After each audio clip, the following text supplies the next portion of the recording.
जय भीम, नमो बुद्धाय। मैं Bhimrao Lonare, IBM TV9 news और नेशनल मीडिया न्यूज में मैं आपका स्वागत करता हूं। हमारे इस दोनों चैनल के माध्यम से हम मुलाकात लेते हैं एक बड़े हस्ती की। वो सामाजिक कार्यकर्ता हो, पॉलिटिशियन हो या कोई भी हो, वो एक बड़ा व्यक्ति होता है जो हमारे स्टूडियो में होता है। आज हमारे स्टूडियो में भदंत महास्तवीर हर्ष बुद्धि जी हमारे साथ में हैं, जिन्होंने हाल ही में भीम सेना जो एक पार्टी है, नेशनल लेवल की पार्टी है, उसमें उन्होंने प्रवेश लिया है। उन्हें एक बड़ी जवाबदारी जो है वो भीम सेना के जो राष्ट्रीय अध्यक्ष है श्रीधर सार्वे जी उन्होंने दी है। उन्हें राष्ट्रीय प्रवक्ता करके नियुक्त किया गया है भदंत हर्ष बुद्धि जी। ये पहली बार ऐसी देश में हो रहा है कि अब भंते जी भी जो है राजनीति में उतरे हैं। वो क्यों? तो सिर्फ और सिर्फ प्रबुद्ध भारत के लिए। भंते जी, जय भीम, नमो बुद्धाय। जय भीम, नमो बुद्धाय। सबसे पहले तो हम हमारे इस दोनों चैनल के माध्यम से आपका बहुत बहुत अभिनंदन करता हूं। धन्यवाद, आपका भी स्वागत है। देखिए, राजनीति में ये उथल पुथल तो होती ही रहती है। अभी सन्यासी भी जो है वो पॉलिटिक्स में आ गए हैं, और अभी देखिए आपके माध्यम से अभी भंते जी भी पॉलिटिक्स में आ रहे हैं। क्या कारण था कि आप भीम सेना में गए और पॉलिटिक्स में आ गए आप? देखिए, आपके चैनल के जितने भी दर्शक हैं उनको मैं सभी को मंगल मैत्री करता हूँ और सभी को ये कहूँगा कि इस चैनल को ज़्यादा से ज़्यादा फॉलो करें, मदद करें। और जैसे आपने लोनारे जी मुझे पूछा है कि आप भीम सेना बुद्धिस्ट राजनीतिक दल में आप शामिल हुए हैं, इसकी क्या वजह है? हालांकि मैं बौद्ध धर्म गुरु हूँ और काफी दिन से मैं बौद्ध धर्म के प्रचार प्रसार में अपना जीवन समर्पित किया हूँ और कई अन्य राजनीतिक पार्टी के लोगों से मेरे संबंध है, चाहे फिर वो माननीय नितिन जी गडकरी हो, माननीय शरद पवार जी हो, उद्धव ठाकरे जी हो, ऐसे अनेक माननीय रामदास जी आठवले हो, कवाड़ी जी हो, रासू गवई हो। रासू गवई तो अब नहीं रहे। हाँ, अभी नहीं रहे, लेकिन राज्यपाल थे तो मेरे संबंध रहे हैं। ऐसे अभी मैं 43 साल हो गए मेरे भिक्षु जीवन में। अच्छा। तो कई पार्टियों से, राजनीतिक लोगों से संबंध रहे हैं और मैंने देखा है कि बुद्ध का जो प्रसार है, इसके लिए देश का सम्राट अशोक था, राजा था, उन्होंने प्रचार प्रसार किया। उसके बाद में प्रचार प्रसार करने के लिए राजकीय शहर की आवश्यकता होती है और इस देश का राजा अगर धार्मिक होगा तो प्रजा भी धार्मिक होगी और धर्म का प्रचार प्रसार भी होगा। तो अभी तक तो जितने भी रिपब्लिकन है, हम रिपब्लिकन विचारधारा के ही मानने वाले लोग हैं, लेकिन आज तक के मुझे किसी भी मतलब पार्टी का जो उद्देश्य था वो मेरे समझ में नहीं आ रहा था। लेकिन भीमसेना बुद्धिस्ट राजनीतिक दल है, उनके अंदर जो प्रबुद्ध भारत का निर्माण करना, ये जो एजेंडा है, तो ये एजेंडा देखकर मुझे बहुत खुशी हुई है कि भीम सेना बुद्धिस्ट राजनीतिक दल में पहले प्रबुद्ध भारत निर्माण करने का एजेंडा है। तो बाबा साहब ने कहा था कि मैं भारत को प्रबुद्ध भारत बनाने की बात की थी और मैं प्रबुद्ध भारत का निर्माण करूंगा। तो मुझे ये भी ज्ञात हुआ कि केवल धर्मगुरु रहने के कारण आप लोग आध्यात्मिक डेवलपमेंट हो सकता है, व्यक्तिगत डेवलपमेंट हो सकता है, आध्यात्मिक रूप एक पार्ट है। लेकिन जहां तक जितनी भी समाज की समस्या है चाहे उनके मूलभूत अधिकार की समस्या है या उनके अधिकारों की समस्या है, तो ये राजनीतिक माध्यम से ही दूर की जाती है। तो भिक्षु लोग हैं, सन्यासी लोग हैं, तो सन्यासी लोगों को अरे भंते जी है, आप बुद्ध का प्रचार प्रसार करो। लेकिन बाबा साहब ने जो हमको वोट डालने का अधिकार दिया है, तो जब वोट डाल सकते हैं तो क्या हम लोग चुनाव क्यों नहीं लड़ सकते? तो राजनीतिक पार्टियों में, चुनाव में हमारी भागीदारी क्यों नहीं है? बराबर। तो आज तक के हमने देखा कि भिक्षु संघ को इस लिए जितने भी पॉलिटिकल लीडर्स है, उन्होंने एक प्रेशर डाल के रखा कि भंते जी आप केवल प्रचार ही करो, आप पार्टी में मत आओ। मेरा ये अनुभव है, अभी मैं कई देशों में जाकर आया है, तो करीबन वहां देश में देखा तो उन देशों में भिक्षु को प्राधान्य है राजनीतिक। थाईलैंड में संघराज है, श्रीलंका में संघराज है, बर्मा में संघराज है। भारत का बुद्धिज्म है, भारत में संघराज है ही नहीं। और एक तरफ हमारे भारत के बुद्धों को ये सोचना चाहिए, चिंतन करना चाहिए, मनन करना चाहिए कि भारत के भिक्षुओं को राजनीतिक के लिए आगे लाना चाहिए। जैसे बीजेपी के लोग हैं, तो बीजेपी के लोगों ने सन्यासियों को प्राधान्य दिया। तो आज देश, उत्तर प्रदेश के जो सीएम है योगी ना है, सन्यासी है।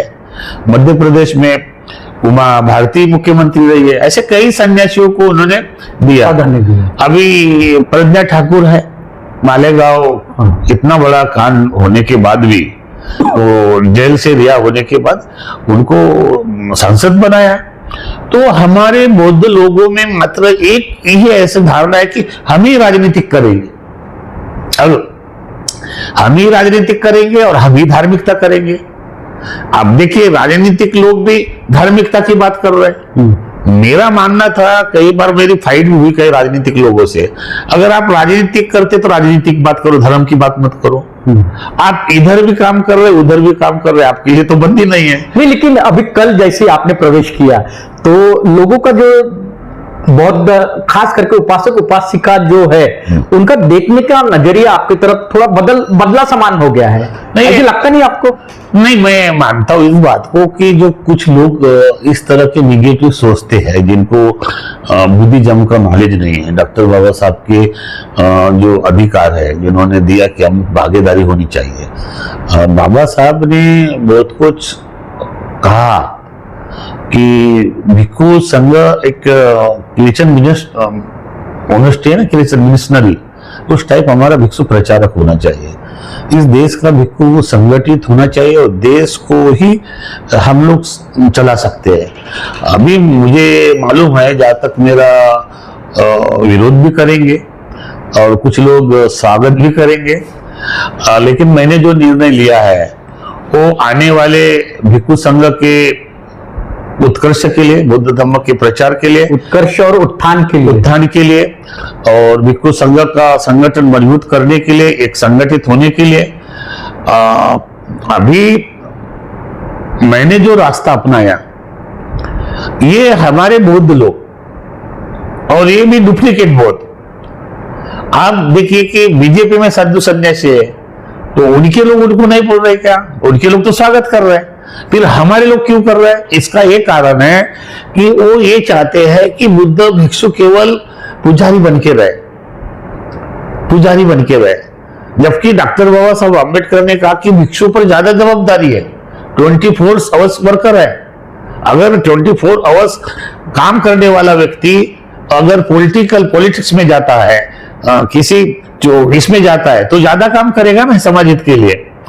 तो मैंने ये देखा है कि भिक्षु संघ की जो वर्तमान परिस्थिति है वो बदलना है और संगठित करके उनको अपने अधिकार की जानकारी देना है और अपने हक के लिए, समाज के उत्थान के लिए, उत्कर्ष के लिए, उनके भविष्य का उज्जवल भविष्य के लिए भिक्षु ने अभी पॉलिटिक्स में आने की नितांत आवश्यकता है। क्योंकि एक ही बात, क्योंकि बुद्ध राजनीतिक विश्लेषण है। बुद्ध ने सबको मार्गदर्शक किया। लोग कहते हैं कि भिक्षु राजनीतिक नहीं हो सकता, क्यों नहीं हो सकता, क्या वजह है? आज तक के 70 साल के इतिहास में आप देखिए किसी भी भिक्षु को आज तक के राजनीतिक प्राधान्य नहीं दिया गया है। लेकिन एकमात्र भीमसेना बुद्धिस्ट राजनीतिक दल जो है, उन्होंने तहे दिल से मुझे इतने राष्ट्रीय लेवल पर एक प्रवक्ता नियुक्त करना ये साधारण बात नहीं है। मैं मानता हूं अभी तक किसी पार्टी में मैं शामिल नहीं हुआ। वैसे मुझे आठवले साहब, कोई भी पार्टी का लीडर है, भतीजा पाई आपकी जरूरत है, लेकिन मैं जो सोच रहा था प्रबुद्ध भारत निर्माण करने का एजेंडा, आज वो भीमसेना बुद्धिस्ट राजनीतिक दल में मुझे दिखाई दिया है। और बहुत जल्द ये भारत में जैसे जंगल में आग लगती है ना, अंगार की तरह ये समाचार पूरे देश में जाएगा। हो सकता है कुछ लोग भिक्षु संघ को हमेशा टारगेट करते आ रहे हैं, भिक्षु संघ को हमेशा बदनाम करते आ रहे हैं, भिक्षु संघ ही टारगेट होता है। लेकिन इस बार मैंने जो अपना भिक्षु संघ के संगठन के लिए, उसके हिम्मत के लिए, उसके संरक्षण के लिए और उनके अधिकार के लिए जो आवाज उठाई है, उसके लिए उपासक लोग जो कुछ है वो इस तरह का बात सोच सकते हैं, उनका अपना अधिकार है, फिर भी उनके लिए मेरी मंगल मैत्री है। नहीं, बात सही है आपकी। देखिए, आपने भीमसेना जो एक बुद्धिस्ट पार्टी बोलूंगा मैं, जिसमें ज्वाइन कर लिया आपने, आपको पद भी अच्छा मिला, प्रवक्ता करके, राष्ट्रीय प्रवक्ता करके हो, लेकिन आपके तरफ देखने का नजरिया जो है वो महाबोधि महाविहार मुक्ति आंदोलन का, यानी महाबोधि महाविहार मुक्ति आंदोलन के लिए एक लड़ाकू करके, भंते जी करके देखा जा रहा है आपकी तरफ। फिर एक तरफ राजनीति और एक तरफ महाबोधि महाविहार का मुक्ति आंदोलन, अब दोनों का यानी ये कैसे चलेगा अभी? नहीं, देखिए ये लड़ाई कैसे होगी अभी महाबोधि महाविहार मुक्ति की? देखिए, महाबोधि महाविहार जो प्रबंधन एक्ट 1949 का एक्ट है, तो ये राजनीतिक मुद्दा है। और ये राजनीतिक मुद्दा होने के नाते राजनीतिक ही माध्यम से ये हल किया जाएगा। अब तो मेरी ताकत बढ़ेगी आंदोलन के लिए। अब तो मैं खुला, अभी तो पार्लियामेंट में, विधानसभा में मैं आवाज उठा सकता हूं, क्योंकि मैं आंदोलन का हिस्सा हूं। अभी तक मैं किसी पार्टी का ये नहीं था ना, अभी तो मैं राष्ट्रीय प्रवक्ता हूं ना। अब प्रवक्ता होने के नाते 1949 का जो एक्ट है राजनीतिक मुद्दा होने के नाते मैं भीमसेना बुद्धिस्ट पार्टी के माध्यम से मेरी आवाज बुलंद होगी कि भाई अभी जो महाबोधि महाविहार है उससे ज्यादा तेज करूंगा बुद्ध विहार मुक्ति एक्ट के लिए। अभी मैं 14 तारीख के बाद जाने के बाद बहुत जल्द पटना में हमारी बुद्धिस्ट भीमसेना बुद्धिस्ट राजनीतिक पार्टी की कॉन्फ्रेंस होगी। वहां पर हो सके तो सीएम को मिलेंगे, डिप्टी सीएम को मिलेंगे, निवेदन देंगे कि अभी जो भीमसेना है ये पूरे भारत में, ये बाबा साहब का जो संकल्प था, बाबा साहब का जो सपना था कि भारत को मैं प्रबुद्ध भारत निर्माण करूंगा, तो मेरे प्रबुद्ध भारत का निर्माण मतलब बाबा साहब चाहते कि मेरे समाज सोया हुआ है, मेरे समाज को जागरूक करना है। तो हमारा भी ये एजेंडा है कि हमारा प्रबुद्ध भारत निर्माण करना। हमारे लोग सोए हुए हैं, हमारे लोग सोए हुए, उनको जगाना है, उनको राजनीतिक अधिकार की जानकारी करना है, उनको तुम्हारे मौलिक अधिकार जो संविधान में दिए उसके लिए उनको प्रेरित करना है। और मैं धर्मगुरु होने के नाते, कुछ लोग सोच सकते हैं, कुछ लोग बोल सकते हैं, वो अपनी उसकी सोच है, उनको भी अपना अधिकार है बोलने का। लेकिन मैं इतनी बात स्पष्ट करूंगा कि नागपुर के क्रांति भूमि से, ऊर्जा भूमि से जो अभी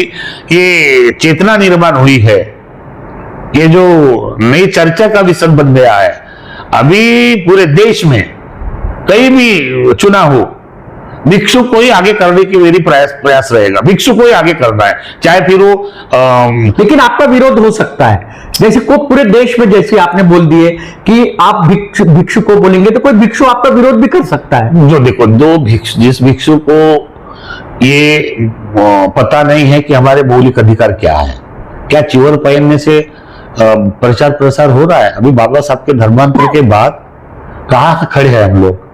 एक साधारण विहार नहीं रहने के लिए भिक्षु को ये भी सारा मुद्दा है। अभी बहुत जल्द भिक्षु के लिए महाराष्ट्र शासन की ओर से भिक्षु को मानधन मिलना चाहिए। 1 साल में 1 लाख रुपए मानधन मिलना चाहिए, इसलिए आंदोलन करूंगा अभी नागपुर में बहुत जल्दी। क्योंकि बाकी अन्य राज्यों में, अन्य स्टेट में बीजेपी की सरकार ने अपने साधु संतों को मानधन देना चालू कर दिया है और उसमें बौद्ध सन्यासी को अवॉइड किया गया है। तो मैं तो अभी भीमसेन बुद्धिस्ट राजनीतिक पार्टी से पहले डिमांड करूंगा, नागपुर से प्रधानमंत्री से मिलेंगे, प्रधानमंत्री से मिलूंगा, सीएम से मिलूंगा, महाराष्ट्र शासन से मिलूंगा। अच्छा, महाराष्ट्र सरकार से भी? महाराष्ट्र सरकार से प्रावधान करेंगे कि हमारे देवेंद्र फडणवीस, माननीय उपमुख्यमंत्री देवेंद्र फडणवीस से मिलेंगे और माननीय गडकरी से मिलूंगा। जिसको मिलना है मैं उनको मिल सकता हूं कि ये मुद्दों की डिमांड है। यानी कहाँ जो है भंते जी को यानी मानधन दिया जाता है? मध्य प्रदेश में शुरू हुआ है, यानी मंथली कितना मिलता है? साल का मुझे लगता है साल का 1 लाख रुपए मिल रहा है। हाँ, पूरे साल का। हाँ। तो करीबन 10,000 रुपए माह मिल रहा है। हाँ। तो उनका आने जाने का तो खर्च नहीं कर रहा है ना। बराबर। तो अच्छे साधु मध्य प्रदेश और कहाँ मध्य प्रदेश में हुआ, दिल्ली में हुआ है। अच्छा, दिल्ली में भी भंते जी को? नहीं, भंते लोगों को नहीं। हाँ, केवल हिंदू साधुओं को। भंते जी को कहीं नहीं मिल रहा? कहीं भंते जी को नहीं, देश में कहीं नहीं। देश में केवल दिल्ली में और मध्य प्रदेश में केवल हिंदू साधु को मिल रहा है, ब्राह्मण साधु को। मैंने हिंदू साधु या ब्राह्मण साधु की बात नहीं किया, भंते जी को पूरे देश में मानधन मिलता है क्या गवर्नमेंट की तरफ से? नहीं, पूरे देश में नहीं मिल रहा है, लेकिन कुछ लोगों ने जो स्टेट वाइज है, मैंने आपको बोला है मध्य प्रदेश में शुरू किया है, तो वहां पर भिक्षु को नहीं दे रहे। तो भिक्षु के साथ सौतेला सवाल ही वही है ना। हाँ? कि भिक्षुओं को पूरे देश में नहीं मिल रहा है। ऐसी आप भिक्षु के साथ सौतेला व्यवहार हो रहा है, ऐसी क्यों? हाँ, यही तो इसलिए मैं अभी भीमसेन बुद्धिस्ट राजनीतिक दल से अभी महाराष्ट्र में हम लोग हो सकता है पहली पहल होगी। माननीय हमारे जिला अध्यक्ष होंगे से चर्चा करके मैं समझाऊंगा और संविधान चौक में धरना प्रदर्शन करेंगे। सरकार को संज्ञान में लेंगे कि हमारी ये डिमांड है। हाँ, मध्य प्रदेश में आप जीआर निकाल कर देंगे, दिल्ली का जीआर कर निकाल देंगे कि भिक्षु को मानधन, और भिक्षु को पूरे भारत के विभिन्न राज्य में भिक्षुओं को खड़ा करेंगे, चाहे फिर वो विधायक का चुनाव हो, चाहे सांसद का हो, चाहे लोकसभा का हो, चाहे राष्ट्रपति का हो। अभी भिक्षु को हम लोग चुनाव लड़ेंगे, क्योंकि इतने देश के इतिहास में अभी तक किसी भी भिक्षु को राजकीय प्राधान्य नहीं मिला। और अशोक सम्राट जो है, बात सही है भंते जी। अभी आपने वैसे आप स्वागत के पात्र हो कि पहली बार आपने पहल की है, पार्टी में गए, एक भीमसेना ये जो नेशनल पार्टी है उसमें गए आप। अब भीमसेना का आपने दामन थाम लिया, उसे छोड़ोगे तो नहीं? नहीं, भीमसेना को छोड़ने की बात है ही नहीं। अगर भीमसेना अपने उद्देश्य से अगर हम लोग हटेंगे तो गलत है ना। भीमसेना एक, मुझे लगता है उनका एजेंडा ये प्रबुद्ध भारत, तो फिर हमारा प्रबुद्ध भारत का एजेंडा है, तो फिर छोड़ने की क्या बात है, वहां हटने की बात ही नहीं। और अन्य पार्टी अगर प्रबुद्ध, अगर आपको आ गया एक बड़े दल से अगर ऑफर आ गया तो नहीं, सवाल ही बड़े बड़े झुक जाते हैं। नहीं, कहा जा रहा, राजनीति में उथल पुथल होते रहती है, आज इधर तो कल उधर, ऐसा आप करोगे क्या? नहीं, सामान्य लोगों की बात है, वो अपने स्वार्थ के लिए कर सकते, लेकिन मेरा अपना स्वार्थ क्या है? मैं तो धर्मगुरु हूँ, 2 टाइम का खाना मिल रहा है, आने जाने का मिल रहा है, और क्या चाहिए? और प्रबुद्ध भारत का निर्माण करना ये मेरा उद्देश्य है। अगर कोई प्रलोभन देता है तो प्रलोभन से मैं बड़ी पड़ने वाला नहीं हूँ, लेकिन पार्टी के लिए अगर कोई देता है तो हम लोग डेवलपमेंट के लिए, पार्टी के समाज के विकास के लिए, बुद्ध धर्म का भिक्षु के रहने की व्यवस्था नहीं है, भिक्षु निवास की व्यवस्था नहीं है, उसको खाने को नहीं मिल रहा है, उनको रहने को नहीं मिल रहा है। अभी इतने सारे बुद्ध विहार बने हुए हैं, लेकिन आप देखिए उस बुद्ध विहार में भिक्षु सही ढंग से नहीं रह पा रहा है। तो ये सारी बुद्ध भिक्षु की समस्या है, और यही बाबा साहब ने सोचा था कि प्रबुद्ध भारत निर्माण हो, भारत का निर्माण होना जरूरी है। अब हम लोग इस भीमसेना बुद्धिस्ट जो राजनीतिक दल है, पार्टी है, उसके माध्यम से ये प्रयास करेंगे। और मुझे इसी तरह का कोई ऐसा पार्टी का एजेंडा चाहिए था जो बाबा साहब चाहते थे, तो मुझे भीमसेना बुद्धिस्ट राजनीतिक पार्टी में वो एजेंडा नजर आया है, इसलिए मैंने खुले दल से उनके ऑफर को चुना, और पार्टी के अध्यक्ष ने मुझे जो विश्वास डाला है रखा है, पूरे उस विश्वास को मतलब उसके विश्वास को आगे बढ़ाने का काम, उसके विश्वास को और ज्यादा मतलब उनको बढ़ाने के लिए मैं प्रयास करूंगा। अभी बोधगया में जाऊंगा, बोधगया के धरती पर बिहार में कुछ महीने के बाद वहां पर चुनाव होने वाला है। उस चुनाव में भी हम लोग भीमसेना के बुद्धिस्ट राजनीतिक दल के माध्यम से कैंडिडेट खड़े करेंगे, भिक्षुओं को भी जोड़ेंगे, क्योंकि अभी ये शुरुआत हुई है। 2029 में अभी लोकसभा के चुनाव भी होंगे और कुछ राज्यों में विधानसभा के भी चुनाव होंगे। अभी वर्तमान में अगर देखा जाए तो बिहार के चुनाव हैं, तो उसमें भी आपने कहा है कि हम भंते जियों को जो है चुनावी मैदान में उतारेंगे। हम बिल्कुल, आपने कहा है तो बिल्कुल उतारेंगे। और मैंने नहीं कहा, ये आपने कहा। नहीं, मैं आपकी बात को जवाब मैंने कहा हम लोग बिल्कुल उतारेंगे। और अभी मैं ये बता रहा हूँ, अभी मैं नया शुरुआत है, तो कुछ भिक्षु डरे हुए भी हैं कि लोगों के डर के कारण कि राजनीति में आएंगे तो हमारे ऊपर विरोध करेंगे, चिल्लाएंगे, ये भी तो बात आती है।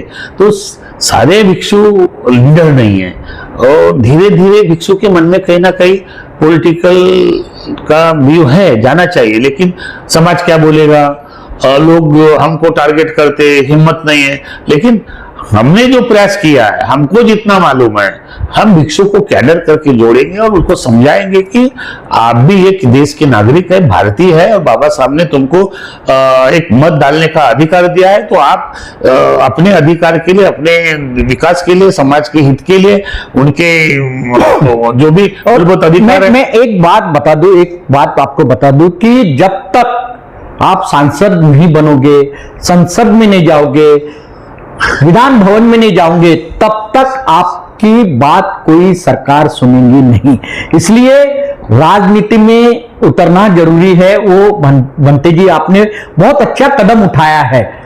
जब आप सांसद में अगर पहुंचोगे तो जनता की आवाज, अंबेडकरी अनुयायियों की आवाज, भंते जियों की आवाज आप उस संसद भवन में उठा सकते हो, विधान भवन में उठा सकते हो। बराबर है कि नहीं? बिल्कुल निश्चित। मैं ये चाहता हूँ समाज के जो अंबेडकरी, हमारे बौद्ध है, राइट है, बुद्धिस्ट है, और बाबा साहब के सपनों को साकार करने के लिए जो लोग इस भीमसेना राजनीतिक दल के माध्यम से अगर कई लोगों को प्रतिनिधित्व अच्छे चुन के देते हैं मेंबर पार्लियामेंट में, विधानसभा में, तो निश्चित रूप से ये आवाज उठेगी बौद्धों के लिए और बौद्ध भिक्षु के लिए। ये पहली बार ऐसा हो रहा है, और पहली बार ऐसा होने के नाते अब मैं भंते अक्षरबोधी होने के नाते मेरे व्यक्तिगत इस पर कोई लोग लांछन भी लगा सकते, मुझे व्यक्तिगत लोग इस तरह से अफवाह भी कर सकते हैं, टीका टिप्पणी करते। बुद्ध को किसी ने छोड़ा क्या? बुद्ध ने टिक्की छोड़ा जब देवदत्त था, तो देवदत्त के ग्रुप के लोग हैं अभी भी, तो इस तरह से करेंगे। बुद्ध का भाई देवदत्त था, तो देवदत्त ग्रुप के लोग अभी भी है, तो अपना काम करेंगे। लेकिन बुद्ध ने जो अपना काम किया, वो काम तो उसी मार्ग से चलेंगे। हम शांतिवादी है, और बाबा साहब का हम शांति चाहते, पूरे देश में शांति चाहते हैं, और अमन चाहते, एक इंसान दूसरे इंसान के साथ मानवता जैसा बर्ताव करे पूरे देश में, हम ये चाहते हैं। और हमारा प्रबुद्ध भारत निर्माण हो, ये हमारा एजेंडा है, और इस एजेंडे को पूरे भारत में फैलाने का काम करेंगे। मेरा एक आखिरी सवाल, क्योंकि समय की गरिमा भी अपने को देखने पड़ेगी। अभी महाराष्ट्र में स्थानिक स्वराज्य संस्था के चुनाव है, यानी महानगर पालिका वगैरह के चुनाव हैं, तो क्या आपके माध्यम से महाराष्ट्र के महानगर पालिका के चुनाव में जो भिक्षु संघ है उनको चुनावी मैदान में उतारोगे क्या? हाँ, निश्चित। अभी तो मैंने अपने कल मेरा जो नियुक्ति पत्र हुआ है, मेरा नियुक्ति जो प्रेस कॉन्फ्रेंस हुआ है, उसमें कहा कि 156 नागपुर में जो वार्ड है उसमें से प्रभाग है, उसमें से 75 के करीब हम लोग भिक्षु को खड़ा करने का प्राधान्य है, और खड़ा करेंगे। भिक्षु को ज्यादा से चुन के लाने के लिए भी प्रयास करेंगे। नहीं, चुन के लाने के लिए प्रयास करेंगे, चुन के आए में भी और जो भिक्षु है, हम तो वो धर्मगुरु है ना, धर्मगुरु किसी जात पात को तो नहीं मानता है, बुद्ध धर्म में कोई जाति पाति है, प्रचार भी जो होगा और तो प्रचार भी होगा, और प्रबुद्ध भारत को लेकर प्रबुद्ध भारत के लेकर हम करेंगे, तो ये पहली पहल होगी नागपुर में, पहल होगी, और इससे चर्चा भी होगी। कुछ लोग इसको अलग तरह से भी देखेंगे, अलग नजरिया से देखेंगे, लेकिन दूरदृष्टि के जो लोग हैं, जो विद्वान है, जो बुद्धिज्म को मानते, बाबा साहब को मानते, तो मुझे लगता है कुछ लोग तो निश्चित रूप से स्वागत करेंगे कि बहुत पहले कदम होना चाहिए था भिक्षु संघ के लिए, क्योंकि अभी देश में भिक्षु संघ एक ऐसा चीज है कि पूरे देश में एक नया वातावरण लाके खड़ा कर सकता है बुद्ध का जो संघ है। और एक बात मैं बताना चाहूंगा भंते जी आपको कि प्रबुद्ध अगर भारत बनाना है तो हमें अपनी, क्योंकि सांसद बनना बहुत जरूरी है, संसद में जाना बहुत जरूरी है, तभी प्रबुद्ध भारत बन सकता, बराबर है कि नहीं? बिल्कुल बिल्कुल, मैं आपसे बात से सहमत हूँ, और इसीलिए तो हम कह रहे हैं ना, प्रयास कर रहे हैं। अभी तक हमको किसी भी राजनीतिक पार्टी ने प्राधान्य नहीं दिया, किसी भी, बराबर। बीजेपी क्या छोड़े तो क्या कांग्रेस वालों ने भिक्षु को लड़ाया? नहीं, कोई भी राजनीति जो राष्ट्रीय पार्टियां हैं, इसीलिए बताओ, किसी ने भी दिया, किसी ने नहीं दिया। मुझे लगता है यहाँ तक अगर बीएसपी के भी लोगों ने नहीं दिया, अगर कांग्रेस रहे या बीजेपी रहे या कोई अन्य बीएसपी रहे, कोई भी रहे, अगर उनके मन में अगर ये बात रहती थी तो महाबोधि महाविहार जो 1949 का जो एक्ट है वो रद्द कर सकते थे, लेकिन सबने अपनी राजनीतिक रोटियां सेकी है, बराबर है कि नहीं है? अभी तक के वो महाबोधि महाविहार बौद्धों के हवाले क्यों नहीं हो पाया? बड़ी बड़ी पार्टियां है ना, कि वहां पे अपने खासदार नहीं है, क्यों अपने विधायक नहीं है, पहल क्यों नहीं हुई? ये बहुत अच्छा जो है, एक आपने अच्छा निर्णय लिए, एक प्रबुद्ध भारत बनाने के लिए जो निर्णय लिए, और भीम सेना में जो आपने प्रवेश किए, जो एक राष्ट्रीय पार्टी का उन्हें दर्जा मिला है, ये पहली राजनीतिक एक बुद्धिस्ट राजनीतिक दल है। तो आपका बहुत बहुत धन्यवाद बंते जी, कि आपने बहुत अच्छा एक पहल पूरे देश में किया है, और ये पहली बार आप जो भिक्षु संघ है, भंते हर्ष बोधि जो महास्थवीर है, उनके नेतृत्व में आप राजनीति में उतरे हुए हैं, और अपनी राजनीति में उतरकर अभी वो चुनावी मैदान में भी उतरने वाले हैं, और संसद भवन में जाने का प्रयास करेंगे, विधान भवन में जाने का प्रयास करेंगे, और वहां पर वो आवाज उठाएंगे प्रबुद्ध भारत की। आप तब तक के देखते रहिए IBM TV9 news, national media news. हमारे चैनल को लाइक कीजिए, सब्सक्राइब कीजिए, आइकॉन बेल बटन दबाना ना भूले। जय भीम, नमो बुद्धाय। जय भीम, नमो बुद्धाय।